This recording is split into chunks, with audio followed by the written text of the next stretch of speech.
কি করেন ভাইজান? ফুল বাগান যত্ন করতেছি ভাই। ফুল বাগানের যত্ন করতেছেন? মাশাআল্লাহ, আপনার ফুল বাগানটা তো অনেক বড়। জি ভাই। আচ্ছা, আমি আপনাকে একটা প্রশ্ন করব। প্রশ্নের উত্তরটা দিবেন? আচ্ছা, এই ফুল বাগানের রহস্যটা কি? আপনি মানে এই ফুল ব্যবসায় কেন আসলেন? ফুলের চাষ কেন করতেছেন? কি ব্যথার কথা শুনতেছেন ভাই? হঠাৎ করে মন খারাপ হয়ে গেল ভাই? একটা মেয়ের ভালোবাসতাম ভাই। একটা মেয়েরে ভালোবাসতেন? তারপর? সে অনেক সুন্দরী ছিল, হুম, অনেক সুন্দরী। আমি তাকে মুগ্ধ হয়ে দেখতাম। হুম। কিন্তু একটা ফুল কেনার টাকা আমার কাছে ছিল না। বলেন কি? 14 ফেব্রুয়ারি আমি ওকে একটা ফুল দিতে পারিনি জন্য ও আমার উপর রাগ করে চলে গেছে আমাকে ছেড়ে। একটা ফুলের জন্য রাগ করে চলে গেছে?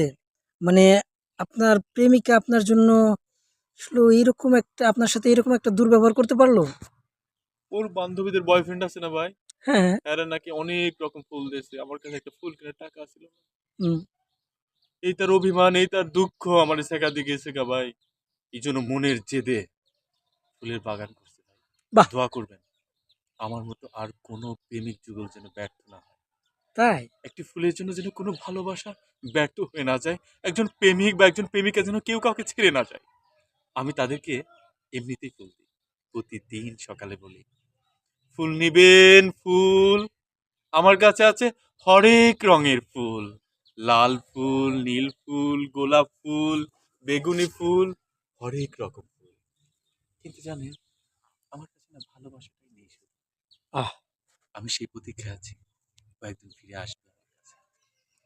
দোয়া রাখবেন আমার জন্য। অবশ্যই দোয়া রাখি আপনার জন্য। আপনার সেই প্রেমিকা আপনার কাছে ফিরে আসুক।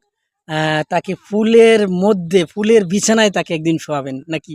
ভালো থাকবেন, দোয়া রাখবেন।